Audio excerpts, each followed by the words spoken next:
My greetings to you all. It's my pleasure to meet you all again. I hope all are fine. Students, in the previous class, we have studied about 4 passages in the first unit, personality development. Reading A, attitude is altitude. We have studied about the first 4 passages from the lesson. Students, today I am going to explain you about the reading comprehension. Students, some of you have some doubts. What is reading comprehension? How can you write answers for the given reading comprehension questions in the examinations? Students, I will clarify your doubts. How can you write answers for the reading comprehension questions? I will explain what is reading comprehension. Students, all of you look at the blackboard. First, reading. Reading is a fundamental part of our everyday life. So every day we are reading so many books, we are reading so many contents, we are reading papers, etc. And what is comprehension? Comprehension means we are able to comprehend or understand the given content or the given passage or the given material. We can the ability to understand or comprehend the given content or given passage. If you are understand very well, that is known as comprehension. So let us know about reading comprehension.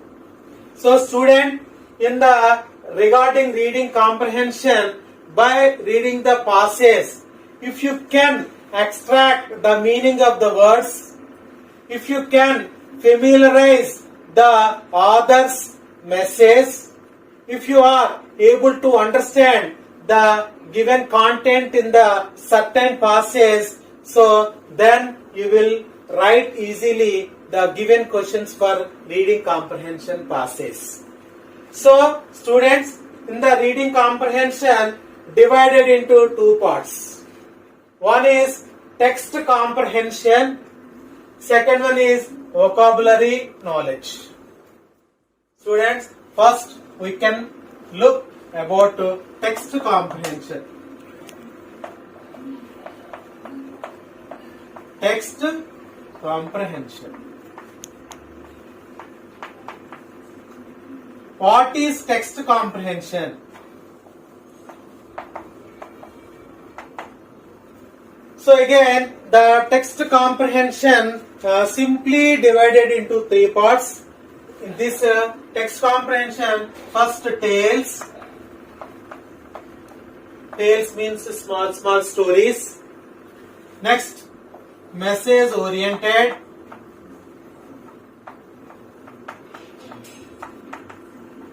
And third one is stories.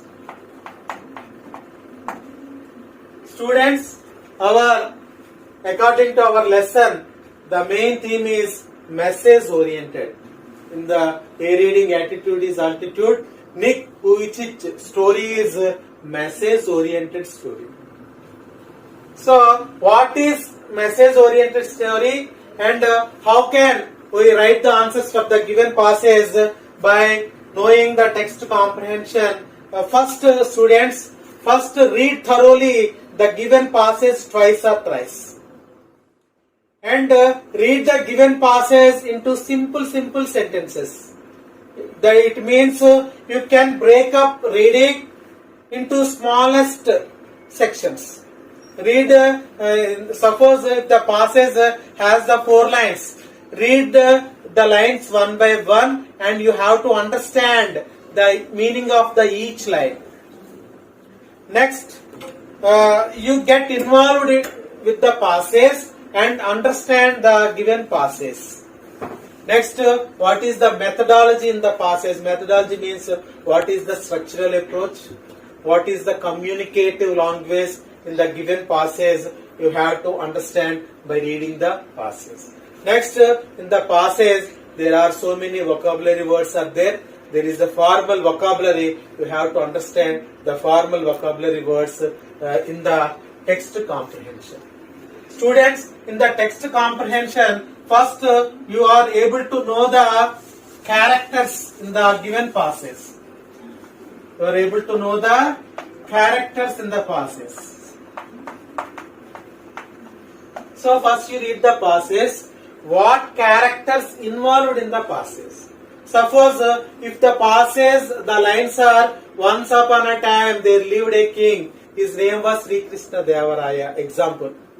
Once upon a time there lived a king. His name was Sri Krishna Devaraya. Who is the king referred to here? Then you can able to write the answers. Here the king referred here was Sri Krishna Devaraya. So by reading the questions, first you concentrate what characters involved in the passage. Next, second one, concentrate on WH questions. WH questions means who, what, whom, where, when, how. So you concentrate on WH questions. You know the meanings of the WH questions and you are able to write answers relevantly by knowing these WH questions properly. Suppose where Nick was born. Suppose in the passage where Nick, if the question is asked for your examinations, where Nick was born. Nick was born in Melbourne, Australia. You can easily write answer. Nick was born in Melbourne, Australia. First concentrate on characters. Second, concentrate on WH questions. Then you can easily write answers for the given passage. Next, meaning between the lines. First read the passage. What is the meaning between the lines? Some passages you can imagine.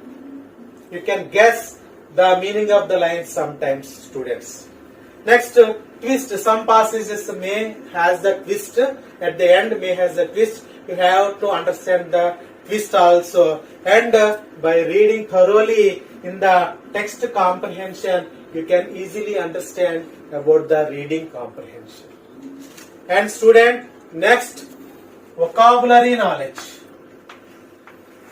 What is vocabulary knowledge? What is vocabulary? What is vocabulary knowledge?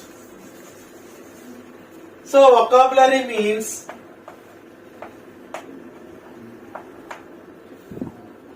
students, you are able to develop English vocabulary. You are acquainted with the formal vocabulary in the given passages. Vocabulary is divided into some parts. First one, words and root words. Second one, idioms. Third one, phrasal verbs. Fourth one, phrasal prepositions. Fifth one, words often confused. Sixth one, specific use of words. So student, how can you improve your vocabulary? So if you want to develop your English vocabulary, participate in online vocabulary quiz programs. Second one, use prepared flashcards and write the vocabulary words on the flashcard and playing games with the flashcards in all the classroom. Among you, you are all prepared flashcards, write vocabulary words on the flashcards. You are able to participate, involve in the flashcard games to develop English vocabulary. Next, participate in Antyakshari games. Regarding vocabulary, you have to participate group-wise Antyakshari programs. With the end of the English word, you are able to say the new word by playing Antyakshari games. Next, trying games with the use of English words. Suppose Nick, first word Nick. With the use of K, you are able to write knowledge. With the end of this word, you can write eager. With the end of the R, you can write red. So you can write the names one by one and you can play the game, train game. Then students, you are able to develop your English vocabulary very easily with the playing method. This is the playing method to develop the English vocabulary. And the last one is, if you have across any unfamiliar words in the passage, you are able to see the English dictionary. By using the English dictionary, you can able to know the meanings, pronunciation of the words by seeing the English dictionaries. If you have any unfamiliar words across in your passage or across in your lesson, you are able to see the English dictionary, then very easily you can know the meanings of the English words, unfamiliar words, difficulty words very easily. So students, you are habituated to see or to look into the English dictionaries. Next, students, what is phrasal verbs? First words, idioms, phrasal verbs. What is phrasal verbs? Phrasal verbs means a group of words that functions the verb combined with the preposition. The verb combined. So students, what is phrasal verbs?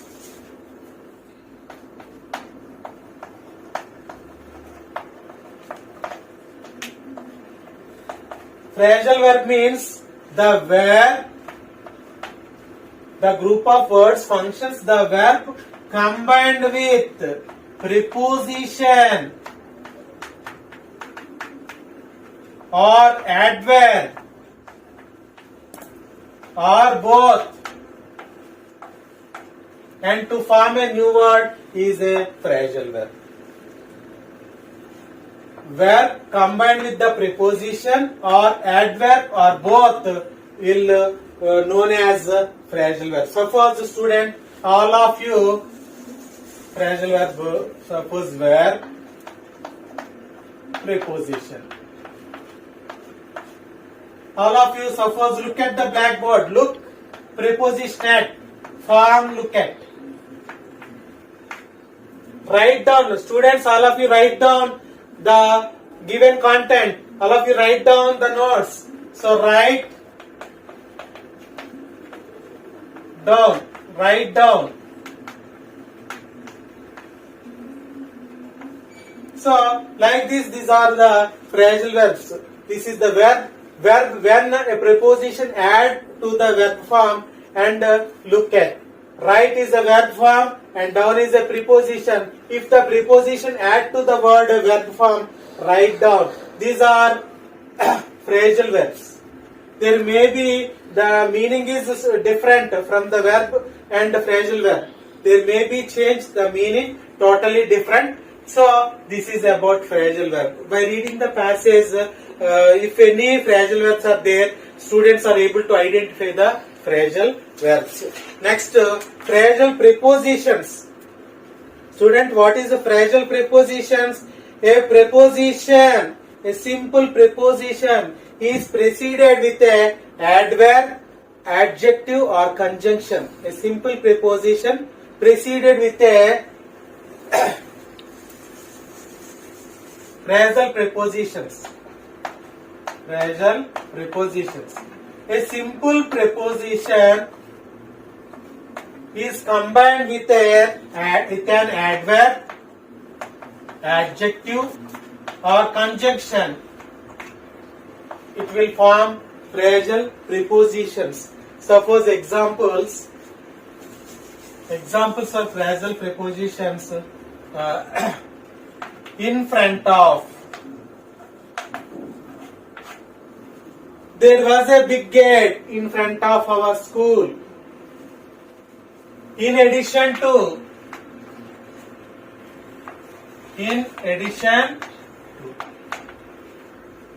So in addition to cricket, I am good at chess. Next, as soon as. Please give me answer as soon as possible. Please take necessary action as soon as possible. Next, in spite of. So in spite of difficulties, in spite of challenges, Nick overcome all the difficulties. So in spite of, despite, these are all some phrasal prepositions. And student, in your English reader, some words also. You are acquainted with the words also. What is the suppose in the first four passages, here some vocabulary words are there. Imagine, stretch, and before, word before. Before, after, next torso, meaning of the torso, and next small foot. So these are the words you have to observe and know the what is the antonym of the word, what is the meaning of the word, what is the specific use of the word. Because suppose the specific use of the word, Nick has a small foot on his left hip. This is the specific use of word in the given passage. You are able to write the antonym of the word before, after, allow, disallow. So these are you have to know the meaning, opposites, vocabulary in the given passages also very important to know the vocabulary very well. Next, words often confused. Some words in the passage, some words across your passage, some words may often confuse. Suppose whole, whole. Whole means the total, whole means the entire thing is whole, and empty space is whole. The entire thing, the empty space. Whole. Some words may be confused regarding the pronunciation. So students, so by reading, by developing vocabulary knowledge, by reading words, idioms, phrasal verbs, phrasal prepositions, and words, antonyms, synonyms, these are all acquainted with the passage by understand thoroughly, then you can easily write comprehension passage questions very easily. Students, do you understand? The text comprehension, vocabulary knowledge is very important to write, to know the given comprehension passage. You can easily write comprehension passage questions in your examinations very easily. First, you have understand the passage and concentrate on characters involved and WH questions and vocabulary words. Then you are able to write the given questions for comprehension passages very easily, and you will get good marks according to the given comprehension passages in the aspect of reading comprehension. Students, I hope that you will all understood about the comprehension passages. Next, by using these four passages, I will give you one passage and I will give you some questions for your assignment work, and all of you read that passage and write the given questions answers by your own. So students, I will give you the assignment. All of you write down. Thank you so much students.